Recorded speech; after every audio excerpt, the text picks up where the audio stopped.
Video में हम समझेंगे पीएन संधि डायोड। पीएन संधि डायोड एक अर्धचालक उपकरण है जिससे कई इलेक्ट्रॉनिक घटकों और परिपथ के आधार को बनाया जाता है। इसको बनाने के लिए दो अलग अलग प्रकार के अर्धचालक पदार्थों का उपयोग किया जाता है, उदाहरण के लिए पी प्रकार अर्धचालक या एन प्रकार अर्धचालक। पीएन संधि डायोड इलेक्ट्रॉनिक्स में महत्वपूर्ण भूमिका निभाते हैं। चलिए पीएन संधि डायोड को विस्तार में समझते हैं। पीएन संधि डायोड को समझने के लिए पहले हमें अर्धचालक के मूल सिद्धांतों को समझना होगा।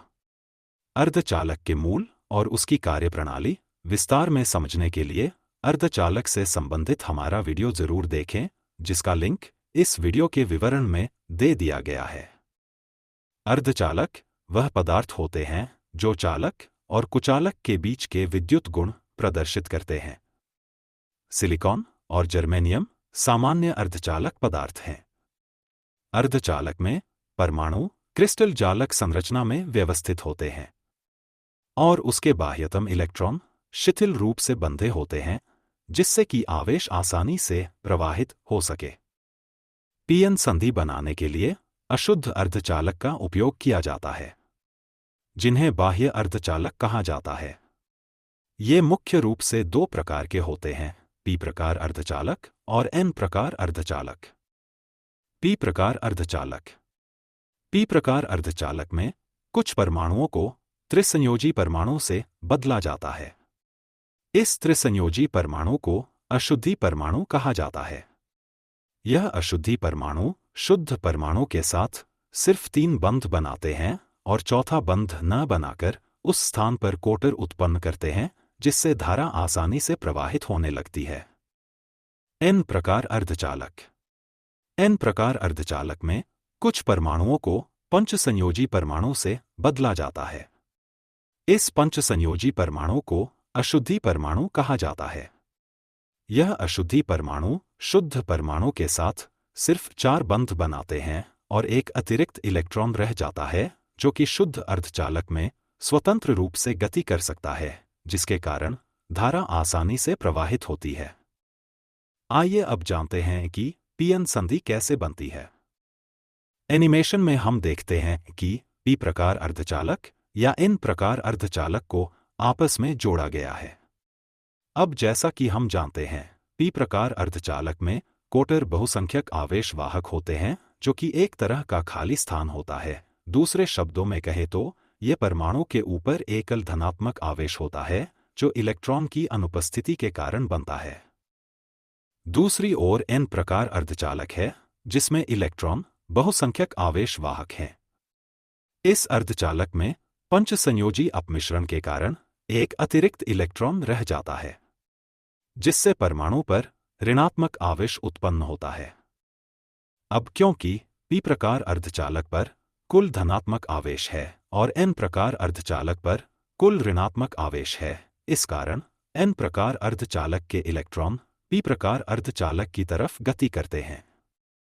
जब ये इलेक्ट्रॉन पी प्रकार अर्धचालक में प्रवेश करते हैं, तब उसमें मौजूद बहुसंख्यक आवेश वाहक कोटर से मिलते हैं, जिसे हम विसरित होना भी कहते हैं।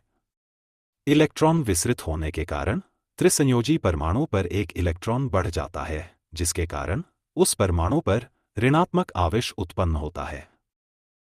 वहीं दूसरी ओर एन प्रकार अर्धचालक में जिस परमाणु से इलेक्ट्रॉन हटते हैं, उस परमाणु पर धनात्मक आवेश उत्पन्न होता है। यह विसरण प्रक्रिया एक निश्चित स्तर तक ही होती है। इस इलेक्ट्रॉन विसरण के कारण यहाँ एक ऐसी पतली परत तैयार होती है जिसमें कोई भी आवेश वाहक नहीं होता। इस परत को हम अवक्षय क्षेत्र या अवक्षय परत कहते हैं। चूंकि एन पक्ष के इलेक्ट्रॉन और पी पक्ष के कोटर एक साथ मिल जाते हैं, जिसके कारण अवक्षय क्षेत्र में विद्युत क्षेत्र उत्पन्न होता है। इस विद्युत क्षेत्र की दिशा एन पक्ष से पी पक्ष की ओर होती है। इस विद्युत क्षेत्र के कारण आवेश वाहक का प्रवाह रुक जाता है और आगे कोई और आवेश वाहक विसरित नहीं होता। जब भी किसी उपकरण में विद्युत क्षेत्र बनता है, तब उसके साथ साथ विभवांतर भी उत्पन्न होता है। इस अवक्षय परत में जो विभवांतर उत्पन्न हुआ है, उसे हम विभव प्राचीर कहते हैं। ऐसा इसलिए क्योंकि इस विभवांतर के कारण आवेश वाहक प्रवाहित नहीं करते। आवेश वाहक को प्रवाहित करने के लिए इस विभव प्राचीर को तोड़ना पड़ता है, लेकिन बिना बाहरी स्रोत के यह संभव नहीं है। पीएन संधि की इस संरचना को हम पीएन संधि डायोड भी कहते हैं, जिसे एक विद्युत उपकरण के रूप में उपयोग किया जाता है। पीएन संधि डायोड को दो तरीके से संचालित किया जाता है। अग्र अभिंति: जब पी पक्ष को धनात्मक विभव से और एन पक्ष को ऋणात्मक विभव से जोड़ा जाता है, तब अवक्षय परत घटने लगती है। इसके कारण एन पक्ष के मुक्त इलेक्ट्रॉन और पी पक्ष के कोटर संधि के माध्यम से गति करने लगते हैं। इसी वजह से धारा का चालन होने लगता है। इस स्थिति को हम अग्र अभिंति कहते हैं। पश्च अभिंति: जब एन पक्ष को धनात्मक विभव से और पी पक्ष को ऋणात्मक विभव से जोड़ा जाता है, तब अवक्षय क्षेत्र का क्षेत्रफल बढ़ जाता है। इसके कारण बहुसंख्यक आवेशवाहक संधि से दूर होने लगते हैं और धारा का प्रवाह रुक जाता है। इस स्थिति को हम पश्च अभिंति कहते हैं।